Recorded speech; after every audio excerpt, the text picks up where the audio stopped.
السلام عليكم، كيفكم أحوالكم؟ أول بداية كل فيديو نصلي على النبي، اللهم صل وسلم وبارك على سيدنا محمد وآل محمد.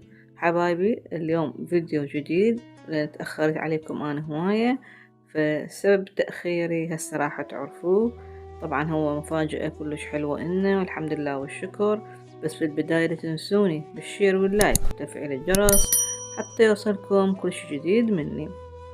طبعا هناك كنا طالعين لأن بنتي صار عندها ولادة والحمد لله والشكر قامت بالسلامة، ورب العالمين رزقها بنوتة حلوة. ربي يجعلها من بنات السلامة يا ربي، ويرزقنا انه احنا يعني نربيها التربية الزينة بهالوقت هذا. الحمد لله والشكر. بنوتتنا الحلوة قامت بالسلامة ورزقنا، اعطتنا احلى هدية بالدنيا كليتها، بنوتة بعد هم احلى منها مثل ما تشوفون. فكنت يعني ملتهية وياها. فصار هسه عندي وقت انه اقول لكم تعيشون وياي هاي اللحظات الحلوة. وطبعا هي هسه راحت لبيتهم، والله يعيننا على يعني بعدها عنا بنوتتنا الحلوة. وطبعا سوينا حفلة انه هي كان يعني اخر يوم الها يمنا، صادف عيد ميلاد جدها، وسوينا حفلة صغيرة مثل شلون يعني نقول لها باي باي حتروحين عنا. انقضت ويانا تقريبا فوق الأسبوعين، وراحت السيم أبوها وأمها الله يحفظهم ويحفظها إلهم إن شاء الله. فسوينا حفلة صغيرة عيد ميلاد، وهذا العيد ميلاد وهي كانت موجودة وطقينا صور وياها، قلنا ذكريات حلوة موجودة. وحبيت أنا أثبتها هنا باليوتيوب على مود إن شاء الله رب العالمين ينطيها العمر وتكبر وتشوف ال يعني المناسبات اللي هي كانت موجودة بوقتها. وهنا أنا طبعا هاي الهدية من عندي لأبونا، الله يحفظه إن شاء الله ويطيه العمر ويخليه خيمة فوق راسنا. فسويت له هذا. طبعا هو هاي آخر فترة كان يعني شلون يحب يشرب قهوة ونسكافيه، فسويت له هذا الفنجان حلو. طبعا توصاه من بيج عندنا هنا ببغداد. طبعا ما أتذكر اسم البيج صراحة، بس يعني حسب الطلب سوت لي إياه. هذا الفنجان كلش حلو.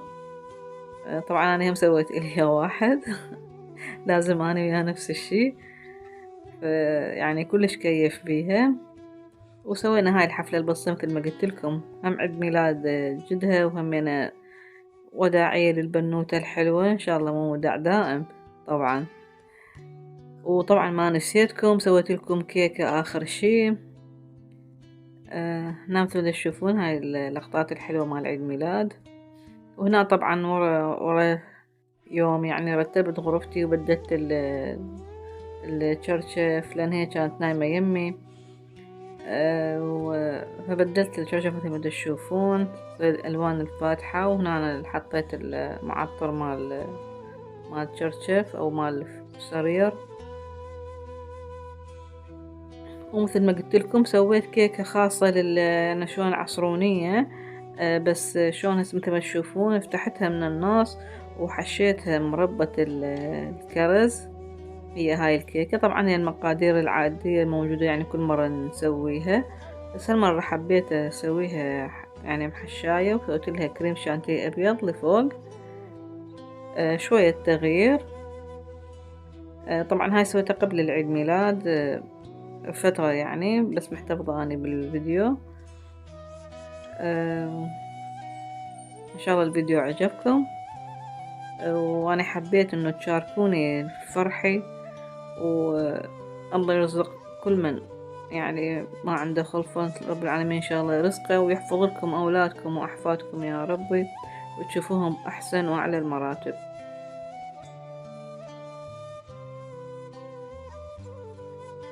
هنا ورا ما أكمل الحشو أحط الطبقة الثانية وأغلفها مثل ما قلت لكم بالكريم الشانتيه اللي سويته وضميته طبعا بالثلاجة تقريبا ربع ساعة.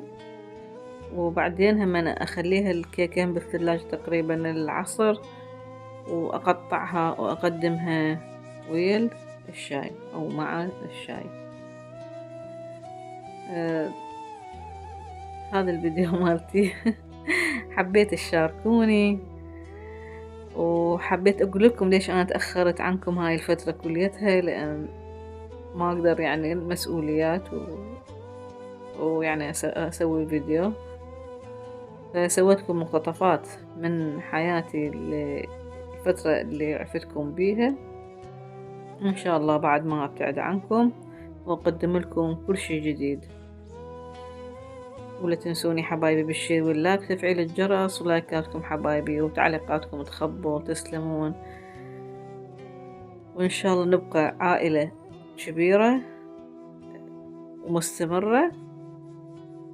وشكرا لكم.